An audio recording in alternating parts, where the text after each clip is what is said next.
நம்ம ராமாயண கதைகள் பார்த்துன்னு வந்துட்டு இருக்கோம் இல்லையா. போன வீடியோவில் நம்ம என்ன பார்த்தோம், ராமர் எல்லாரும் பிறக்கிறா, புத்திரகாமேஷ்டி யாகம்லாம் பண்ண சொல்கிறா.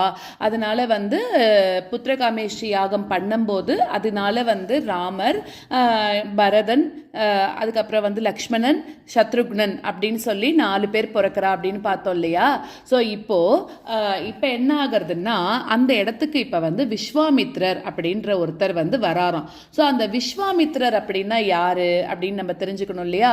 இப்ப இவெல்லாம் பிறந்ததுக்கு அப்புறமா விஸ்வாமித்ரர் அப்படின்றவர் வரார். ஸோ அவர் எதுக்கு அயோத்திக்கு வரார் அப்படின்னாக்கா, விஸ்வாமித்ரர் அப்படின்றவர் சித்தாசிரமம் அப்படின்னு சொல்லக்கூடிய ஒரு இடத்துல ஒரு யாகம் நடத்தின்னு வந்துட்டு இருந்தாராம். அப்படி அந்த யாகம் நடத்திட்டே இருக்கும்போது ஆனா அந்த இடத்துல தாடகை, சுபாகு, மாரீச்சன் இந்த மாதிரி இருக்கக்கூடிய அரக்கர்கள்லாம் தொடர்ந்து யாகத்தை பண்ண விடாம கெடுத்துட்டே வந்தாலாம். அப்ப அவ என்ன பண்றா, ரத்தம், சதை, எலும்பு இது எல்லாத்தையும் அவ யாகம் பண்ணிட்டு இருக்கிற குண்டத்துல தூக்கி வீசுவாளாம். அப்போ இந்த யாகத்தை கம்ப்ளீட் பண்ணவே விடமாட்டாளாம். இதை தடுக்கிறதுக்கு விஸ்வாமித்ரருக்கு சக்தி இருந்தும் கூட அவர் கோபப்பட்டு நான் எங்கேயாவது சாபம் கொடுத்துடுவேனோ அப்படின்னு அவர் தடுக்காம இருந்துட்டு இருந்தாராம். அதனால அயோத்திக்கு போய் தசரத மகாராஜா கிட்ட உதவி கேட்கிறார். ஆனா தசரதன் மறுக்கிறாராம். விஸ்வாமித்ரர் ராமனை மட்டும் கேட்கிறார், நீ அவனை மட்டும் என்னோட அனுப்பி வையி, இவாளெல்லாம் அடக்கிறதுக்கு அவன் தான் சரியான ஆளு அப்படின்னு. என்னடா இது, ராமனை மட்டும் 4 குழந்தைகள் இருக்கிற இடத்துல ராமனை மட்டும் கேட்கிறாரேன்னு தசரதருக்கு ஒரே ஆச்சரியமா இருந்துதான். அப்ப சொல்றா, என்னோட பையன் இன்னும் சின்னவன் தான், அவனுக்கு அரக்கர்களோட போர் செய்யலாம் தெரியாது, நான் அனுப்ப மாட்டேன் அப்படின்னு சொல்றா. ஆனா அதுக்கு பதிலா தசரதன் என்ன தெரியுமா சொல்றான், என் பையனை கேட்காத, அதுக்கு பதிலா என்னோட படை முழுக்க கூட உனக்கு நான் அனுப்புறேன் அப்படின்னு சொல்றான். ஆனா விஸ்வாமித்ரர் ஒத்துக்கவே எனக்கு ராமன் மட்டுமே போறோம் அப்படின்னு சொல்றார். அப்போ இவாளோட குலகுருவா இருக்கக்கூடிய வசிஷ்டர் தசரதர் கிட்ட சொல்றார், இந்த மாதிரி விஸ்வாமித்ரர் அப்படின்றவர் ஒரு சாதாரண முனிவர் கிடையாது, அவர் கேட்கறது ராமனுக்கு நல்லதுதான், நீ அனுப்பு அப்படின்னு சொல்றார். அப்ப தசரதனும் சரி, எல்லாம் பெரியவா சொன்னா நம்ம கேட்கணும்ல, அதனால பெரியவா சொல்றாளே அப்படிங்கிறதுக்காக ராமரை அனுப்புறதுக்கும் ஒத்துக்கிறாராம். அப்போ இப்படி அந்த ராமரை கூட்டிட்டு காட்டுக்கு போயின்னு இருக்கார் விஸ்வாமித்ரர். அங்க என்னெல்லாம் நடக்கிறதுனா, தாட்டகா வதம், அதுக்கப்புறம் இதே மாதிரி சில வதமெல்லாம் நடக்கிறது. தாட்டகா எப்படி வதம் பண்றாருன்னா, வழியில தாட்டகை அப்படின்னு சொல்லக்கூடிய ஒரு ஏன்னா அது காடு தானே, ஒரு பயங்கரமான அரக்கி இருந்தாலும்.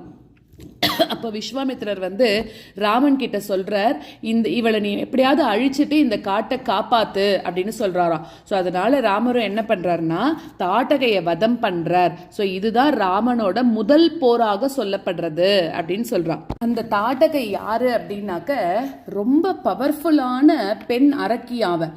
இப்போ ராமர் ஒரு பெண்ணை போய் நம்ம கொலை பண்ணலாமா, யாரையுமே கொலை பண்ணக்கூடாது, அதுலேயும் ஒரு பெண்ணை போய் கொலை பண்ணலாமா அப்படின்னு தயங்குறாராம். ஆனால் விஸ்வாமித்ரர் என்ன சொல்றாருன்னா, நமக்கு நல்லது நடக்கணும்னா இது தப்பு கிடையாது அப்படிங்கிறார். அதனால அவரோட சொல்ற பேச்சை கேட்டு ராமர் தாட்டகையை வதம் பண்றார். அது மூலமாக அந்த முனிவர்களோட யாகம் எல்லாம் நிறைவேறது அப்படின்னு சொல்றான். ஸோ முதல்ல இந்த ராமாயணத்துல முதல் போர் தாட்டகாவதம் தான். அதை நம்ம எல்லாருமே ஞாபகம் வச்சுக்கணும் அப்படின்னு சொல்றா. இப்படி கூட்டின்னு போயிட்டே இருக்கும்போது நிறைய ஆயுதங்கள்லாம் கொடுக்குறாராம்.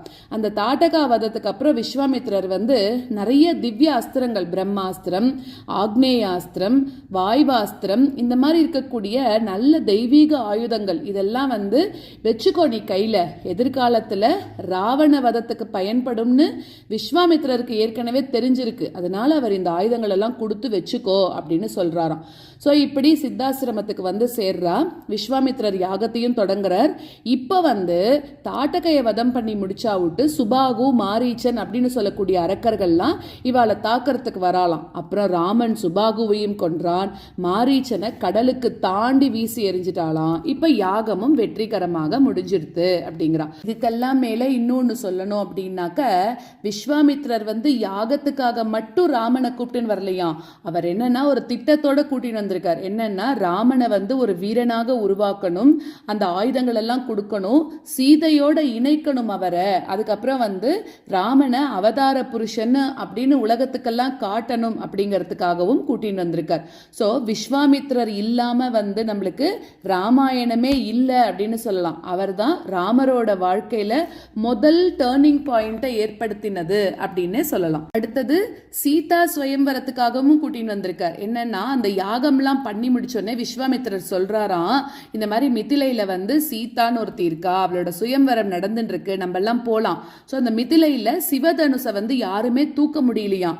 அப்போ நம்ம போலாம், யாராவது தூக்கினா அவளுக்கு தான் அவ அப்பா கல்யாணம் பண்ணி கொடுக்குறேன்னு சொல்லியிருக்காளான்னு ராமரை வந்து அழைச்சின்னு போறார். அப்படி போயிட்டே இருக்கும்போது மிதிலையில அந்த சிவதனுசை தூக்க முடியாத இருந்த அதை ராமர் வந்து ரொம்ப அசால்ட்டா தூக்கிட்டாராம். ஏன்னா அவர் வந்து பயங்கரமான வீரன் இல்லையா. ஸோ அசால்ட்டா தூக்கி இது மூலமாக சீதையை ராமரும் கல்யாணம் பண்ணிண்டார் அப்படின்றான். ஸோ அடுத்த வீடியோவில் இன்னும் பெருமாள் யார் யாருக்கெல்லாம் விமோச்சனம் கொடுத்தார் அப்படிங்கிறத பார்க்கலாம்.